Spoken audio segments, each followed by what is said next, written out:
Well, one of our commenters says, I've been observing nature for a while now since I've become more aware of it. I struggle with the blues. No. I struggle with the blues I see in nature, especially the male blue jaybird. Do you have any methods for how to create those blues? Well, I always have a method. Let's see if this one works for you.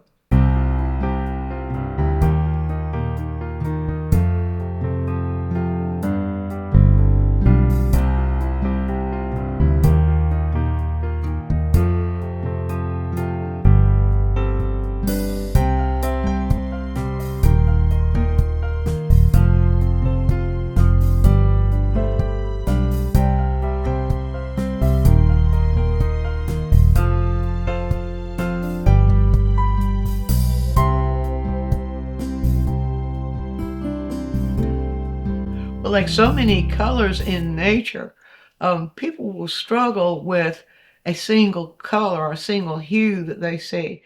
And mainly that's because they don't realize all the variations that that hue can have. And we see those variations in the male jaybird. Now, this is a photograph, of course, and the photograph's going to interpret differently on different monitors, but it's a good start for helping us do this kind of observation. So first of all, I always refer to the color wheel because blue is not just blue. Blues that you see in nature, especially blues that you see in the sky, and especially blues that you see in colorful birds. The blue is not always just blue, and that's where people often will have their problems. What I find, if you don't know that by now, I want to emphasize it. When you're working with color, always go to the traditional color wheel, not any of these fancy ones. Go to the traditional color wheel because it's got on it all the information you need if you learn how to use it. So here's what I'm talking about. Here on the color wheel, it shows us the relationship of blue to colors beside it. And we see those kind of variations in nature all the time. So blue will often lean more towards green. And we've called that blue-green, although sometimes we ought to call it green-blue because as it moves, depending on how much of the green it has in it, it will move more towards blue-green like we see in the sky many times, and on and on. And that's called tertiary. That means that the color you're looking at has two colors in it, a primary and a secondary. And then if you go on the other side of the blue, you see it goes towards blue-violet. So when we're looking at blues in nature, we're not seeing just one blue, but we're seeing variations of these combinations of tertiaries. And we will see some blue, which is the primary, but we will see more in terms of tertiaries. There's something else. We also see some of these blues and other colors a little desaturated. We might think they're very, very bright and brilliant and saturated, but they might be slightly desaturated. So I think one thing that might be helpful for all of you who are watching this, if you're having trouble with blues, try making a color chart. I'm going to show you a very simple way to do that. On my palette, I have the ultramarine blue, which is my blue. Now, I don't have the cobalt blue on my palette because cobalt blue is more opaque, and I always like to start out with a transparent. And it is a blue, but it doesn't have the range of possibilities that ultramarine blue has. Ultramarine blue does have a tendency to lean slightly towards violet, but not so much that we can't use it. So I have that. And then as we're moving towards the blue-greens, the color I have on my palette to go in this direction is a blue-green. You can see I've got two versions of it right here. The version that comes out of the tube and then a middle value version, as I have two versions of the ultramarine blue as it comes out of the tube and middle value. And of course, these both have the titanium white added to them. So there's another thing too, and that is that blue will lean towards blue-violet. Well, to get blue to lean towards blue-violet, We can add a red into it, yes, but if you add a cadmium red or one of those opaque reds to it, it's going to turn dull. But if we add something like a red violet, like the quinacridone violets, or any of those quinacridone colors that are in that red violet range, it will keep that nice saturated feeling of blue violet. So I have here, I haven't put it down here with these, but I have here the quinacridone violet, and that is my red violet of choice. As you can see, it's transparent. If I add white to it, it becomes just a little bit more opaque, but it still holds well in as far as the saturation goes. And we don't need much of that when we're changing our blue. But I have something else on the palette, and that is I have a red orange. Now this is the desaturated red orange. If you look on the wheel, it tells us red orange will desaturate blue green. Well, if it will desaturate blue green, red orange will also desaturate blue, because there's orange in there that's going to desaturate the blue, and the red then will turn it a little bit towards the violet. But when this is already desaturated, we have more desaturation of the blue. And then, so these plus the red violet here, I want to show you how you can use just those and develop a color chart that will enable you to feel a little more confident about the blues you're using. So I'm going to leave that here, and now we're going to move our attention down to what we can see in this photograph of this blue jay. If you look right here at this color, and you visually compare this color with blue, you can see that it seems to be maybe a little bit desaturated.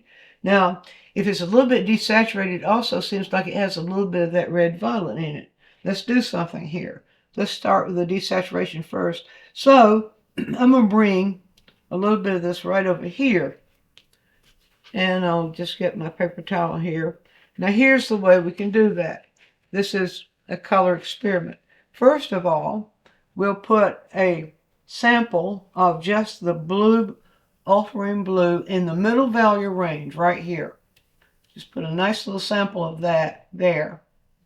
Now we're going to begin to sort of desaturate it. Let's pull this out of the brush so that it won't contaminate what we'll be doing next. So to do that, I'm going to pull just a little bit, not much, just a little bit of this red orange into the blue and let you watch what happens. Now you see it's gradually beginning to be desaturated. All right, now can you see it's beginning with feel just a little bit, feel it maybe leaning just a little bit more towards that. Well, look, that still is going more towards the blue-green now. Can you see that? All right, let's pull a little bit of that.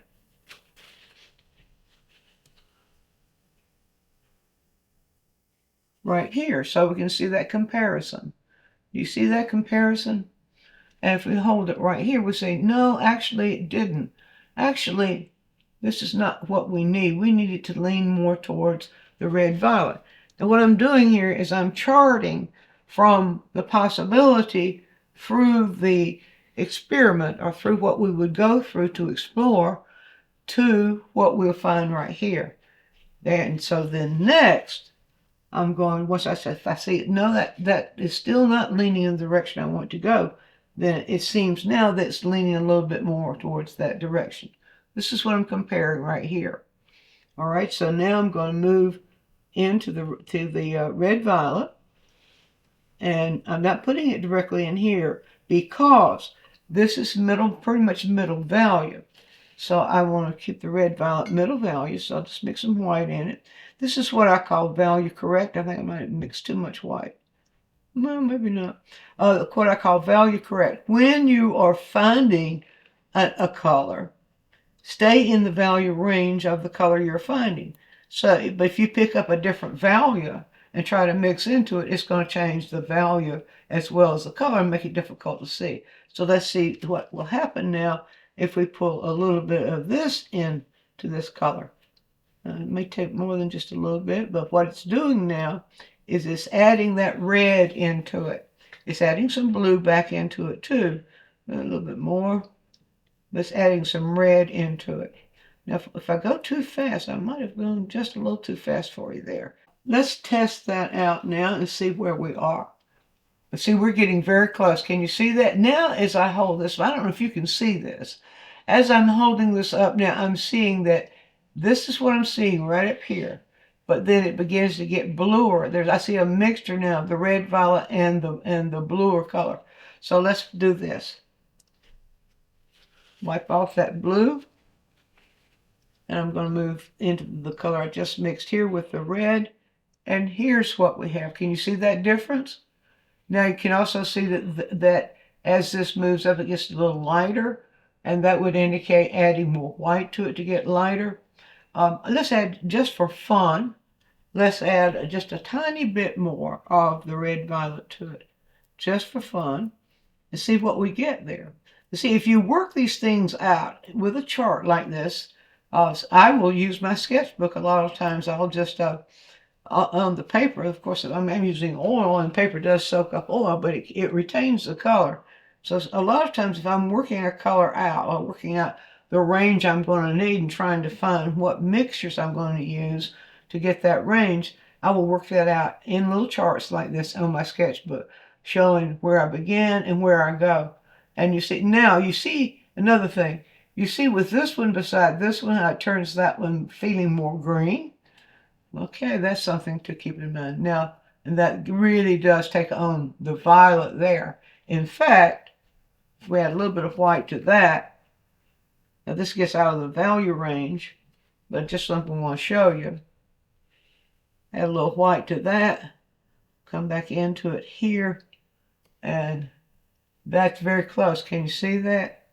Put just a little bit more of that in there, red violet in there. And we add white now as we're going up. It seems like as the light hits it in that photograph, especially if it's emphasizing the red. So if you look at it for hue instead of just calling it blue, you see you can get these results. Now let's come here. That's not quite light enough. Let's get it just a little bit lighter. There we go. That is pretty much what we're seeing right up there. Now look at that range here. All right, now so if you work out that sort of thing in a little chart like this, that can enlighten you as to what you need to do in this range right here. You see, we're seeing almost that full range. Now let's go into where it's obviously more blue-green. Now this feels more blue-green here, so there's a little bit more yellow in that red-orange than I thought there was when I started to do that mixing.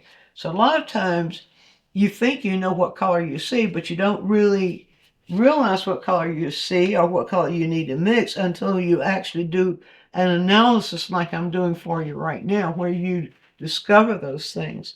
So here's what I'm going to do now. For this blue-green, this is a feels, in some places you see it's lighter, some places it's darker, some places it's actually mixing with that red, that blue-violet we see there. See these right in here. But I want to mix for this part. A lot of people will just reach for cerulean for that. Well, if you reach for cerulean, you just get one answer. You would have to manipulate it too, and it might not go as dark as you see that. I prefer doing it this way. So what I would do, what I prefer, is to take the blue and add the blue-green to it. And that way I can control how much blue-green goes in the blue, and I can get variations of that blue-green. So I don't even have cerulean on my palette because I consider it a limit. It's limiting. As far as I'm concerned, it's limiting as to the flexibility I can get with the tertiary colors. Otherwise you just stop that one range of blue-green. All right, look at that. Look at that. Isn't that lovely? So we can do this. Now you might make a note. This is sort of the note I would make on my palette for this part. And I would write written notes. I usually do. I would write notes. I'd label these. I won't take time to do it now, but I'd label those as to what I mixed to get this range, because I might want to refer back to it later.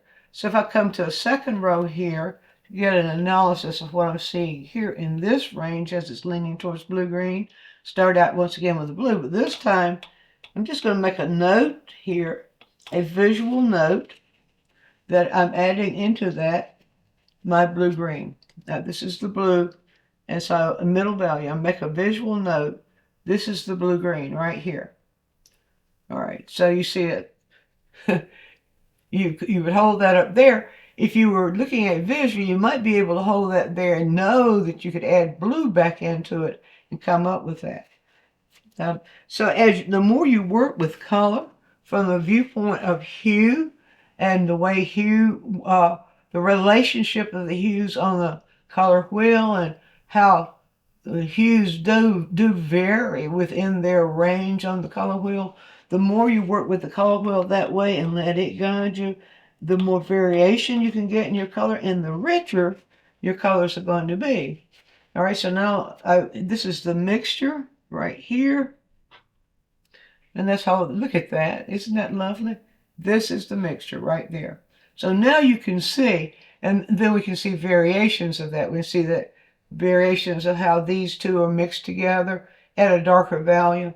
So here's just a matter of controlling the value. And in this case, just mixing your blues with the their darker versions as they came out of the tubes here would go into the darks we see there. And just using white in this case to lighten those colors would be what you would need there. So this is what I recommend to you as an exercise you can do. Any colors that you're trying to discern, just do an analytical study like I'm doing here, and you'll find that you begin to understand color better and better. Be sure and view all of our quick tips. And while you're doing so, subscribe to the channel, click on the bell so you'll always get a notice when we produce a new quick tip, which is every week. And if you have a question, leave it in the comments section and we'll make a quick tip for you. Also, take a trip over to DianeMize.com where I have full-length lessons, downloads, DVDs, lots of other stuff there, some free stuff for you. And while you're there, you can subscribe to the newsletter, and that way you'll always be informed every time we do something new.